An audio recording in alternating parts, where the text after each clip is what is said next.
Hi hello ನಮಸ್ಕಾರ friends, welcome back to Meghana's cooking channel. ಇವತ್ತಿನ special recipe ಮಸಾಲ ಒಗ್ಗರಣೆ ರೊಟ್ಟಿ. ರೊಟ್ಟಿ ಮಾಡಿದಾಗ ರೊಟ್ಟಿ ಉಳಿದ್ರೆ ಅದನ್ನು ಈ ರೀತಿ ಮಸಾಲೆನ ಹಾಕಿಬಿಟ್ಟು ಸ್ವಲ್ಪ ಒಗ್ಗರಣೆ ಹಾಕಿಬಿಟ್ಟು ಈ ರೀತಿ ಟೇಸ್ಟಿಯಾಗಿರೋಂಥ ಮತ್ತೊಂದು ಹೊಸ ಬ್ರೇಕ್ಫಾಸ್ಟ್ ರೆಸಿಪಿನ ಹೇಗೆ ತಯಾರು ಮಾಡೋದು ಅಂತ ಈ ವಿಡಿಯೋದಲ್ಲಿ ಶೇರ್ ಮಾಡ್ತಾಯಿದ್ದೀನಿ. ವಿಡಿಯೋನ ಸ್ಕಿಪ್ ಮಾಡದೆ ಕೊನೆ ತನಕ ನೋಡಿ. ಮೊದಲಿಗೆ ನಾನಿಲ್ಲಿ ಖಡಕ್ ರೊಟ್ಟಿನ ತೊಗೋತಾ ಇದ್ದೀನಿ. ಇದು ರೊಟ್ಟಿ ಮಾಡಿದಾಗ ಉಳಿದಿರೋದು, ಎಷ್ಟು ದಿವಸ ಇಟ್ಟರೂ ಏನೂ ಹಾಳಾಗಲ್ಲ. ಹಾಗಾಗಿ ನಾನಿಲ್ಲಿ ಖಡಕ್ ರೊಟ್ಟಿನ ತೊಗೊಂಡ್ಬಿಟ್ಟು ಒಂದು ಬೌಲಲ್ಲಿ ನೀರನ್ನ ತೊಗೊಂಡಿದ್ದೀನಿ. ಈ ಬೌಲಲ್ಲಿ ಚಿಕ್ಕದಾಗಿ ರೊಟ್ಟಿನ ಪೀಸ್ ಮಾಡಿಬಿಟ್ಟು ಹಾಕಬೇಕು. ಜಾಸ್ತಿ ಹೊತ್ತು ಹಾಗೆ ಬಿಡಬಾರ್ದು. ಸ್ವಲ್ಪ ಹೊತ್ತು ನೆನೆಸ್ಬಿಟ್ಟು ಹಾಗೆ ಡಿಪ್ ಮಾಡಿ ಆಚೆ ತೆಗೆದ್ರೆ ಸಾಕಾಗುತ್ತೆ. ಖಡಕ್ ರೊಟ್ಟಿ ಎಲ್ಲ ಬೇಗನೆ ಮೆತ್ತಗಾಗುತ್ತೆ. ಮೆತ್ತಗಿರೋ ರೊಟ್ಟಿಗಿನ ಈ ರೀತಿ ಖಡಕ್ ರೊಟ್ಟಿನ ಸ್ವಲ್ಪ ನೆನೆಸ್ಬಿಟ್ಟು ಒಗ್ಗರಣೆ ಹಾಕ್ಕೊಂಡು ತಿಂದರೆ ತುಂಬಾ ಟೇಸ್ಟಿಯಾಗಿರುತ್ತೆ. ಇದು ರೊಟ್ಟಿನ ಹೀಗೆ ಮಾಡಿದ್ದಾರೆ ಅಂತ ಗೊತ್ತೇ ಆಗಲ್ಲ. ಉಳಿದಿರೋ ರೊಟ್ಟಿನ ಯೂಸ್ ಮಾಡ್ಕೊಂಡು ಬ್ರೇಕ್ಫಾಸ್ಟು ಮಾಡ್ಕೋಬೋದು, ಇಲ್ಲ ಈವ್ನಿಂಗ್ ಸ್ನ್ಯಾಕ್ಸ್ ಆಗು ಈ ರೀತಿ ತಿನ್ಕೋಬೋದು. ತುಂಬಾ ಟೇಸ್ಟಿಯಾಗಿರುತ್ತೆ. ಒಂದು ಸಾರಿ ಖಂಡಿತವಾಗ್ಲೂ ಟ್ರೈ ಮಾಡಿ. ಹೀಗೆ ನೀರಲ್ಲಿ ಡಿಪ್ ಮಾಡಿಬಿಟ್ಟು ಎತ್ಕೊಳ್ಳೋಣ. ಎತ್ತಿ ಒಂದು ಪ್ಲೇಟಲ್ಲಿ ಸೈಡಲ್ಲಿ ಎತ್ತಿಡೋಣ.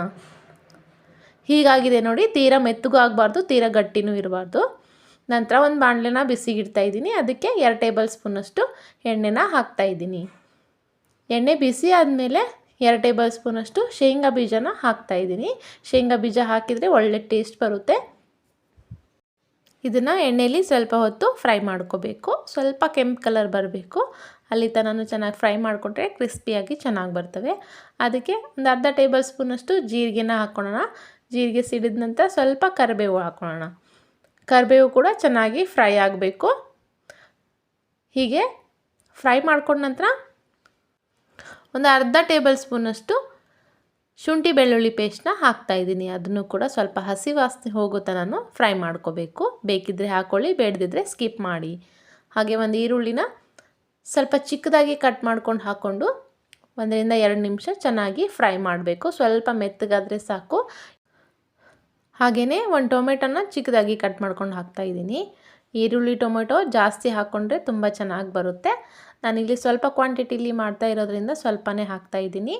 ಇದನ್ನು ಕೂಡ 2 ನಿಮಿಷ ಚೆನ್ನಾಗಿ ಫ್ರೈ ಮಾಡಿದ ನಂತರ ನಾನಿಲ್ಲಿ ಉತ್ತರ ಕರ್ನಾಟಕದ ಸೈಡ್ ಮಾಡೋ ಅಂತಹ ಮಸಾಲೆ ಖಾರನ ಯೂಸ್ ಮಾಡ್ತಾಯಿದ್ದೀನಿ. ಈ ಮಸಾಲೆ ಖಾರದ ವಿಡಿಯೋ ಲಿಂಕ್ನ ಡಿಸ್ಕ್ರಿಪ್ಷನ್ ಬಾಕ್ಸಲ್ಲಿ ಹಾಕಿರ್ತೀನಿ. ಬೇಕಾದರೆ ಹೋಗಿ ಚೆಕ್ ಮಾಡ್ಕೊಳ್ಳಿ. ಹಾಗೆಯೇ ರುಚಿಗೆ ತಕ್ಕಷ್ಟು ಉಪ್ಪನ್ನ ಹಾಕಿಬಿಟ್ಟು ಮತ್ತೆ ಒಂದು ಸಾರಿ ಚೆನ್ನಾಗಿ ಫ್ರೈ ಮಾಡ್ತಾಯಿದ್ದೀನಿ. ಇವಾಗ ನೀರಲ್ಲಿ ಡಿಪ್ ಮಾಡಿ ಇಟ್ಕೊಂಡಿರೋಂತಹ ಈ ರೊಟ್ಟಿನ ಹಾಕಿಬಿಟ್ಟು ಚೆನ್ನಾಗಿ ಈ ಒಗ್ಗರಣೆಗೆ ಹತ್ಕೊಳ್ಳೋ ಥರ ಮಿಕ್ಸ್ ಮಾಡಬೇಕು. ಮಿಕ್ಸ್ ಮಾಡಿದ ನಂತರ ಮೇಲ್ಗಡೆಯಿಂದ ಸ್ವಲ್ಪ ಕೊತ್ತಂಬರಿ ಸೊಪ್ಪನ್ನ ಹಾಕಿಬಿಟ್ರೆ ಈ ಮಸಾಲೆ ಒಗ್ಗರಣೆ ರೊಟ್ಟಿ ರೆಡಿಯಾಗುತ್ತೆ. ತುಂಬಾ ಟೇಸ್ಟಿಯಾಗಿರುತ್ತೆ. ಖಂಡಿತವಾಗ್ಲೂ ಒಂದು ಸಾರಿ ಟ್ರೈ ಮಾಡಿ, ಫಿದಾಗಿ ಹೋಗ್ತೀರಾ. ಹಾಗೆ ಯಾರೆಲ್ಲ ನಮ್ಮ ಚಾನಲ್ನ ಮೊದಲೇ ಬಾರಿ ನೋಡ್ತಾ ಇದ್ದೀರೋ ಅವರು ಸಬ್ಸ್ಕ್ರೈಬ್ ಮಾಡಿ ನೋಡಿ. ಹಾಗೆ ಪಕ್ಕದಲ್ಲಿರೋ ಬೆಲ್ ಐಕನ್ನ ಪ್ರೆಸ್ ಮಾಡಿ. ವಿಡಿಯೋ ಇಷ್ಟವಾದರೆ ಲೈಕ್ ಮಾಡಿ, ಶೇರ್ ಮಾಡಿ, ಸಬ್ಸ್ಕ್ರೈಬ್ ಮಾಡಿ. ಹಾಗೆ ಪಕ್ಕದಲ್ಲಿರೋ ಬೆಲ್ ಐಕನ್ನ ಪ್ರೆಸ್ ಮಾಡಿ. ಸದಾ ನಮ್ಮ ಚಾನಲ್ನ ಹೀಗೆ ವಾಚ್ ಮಾಡ್ತಾಯಿರಿ. Keep watching. Thanks for watching. ಧನ್ಯವಾದಗಳು.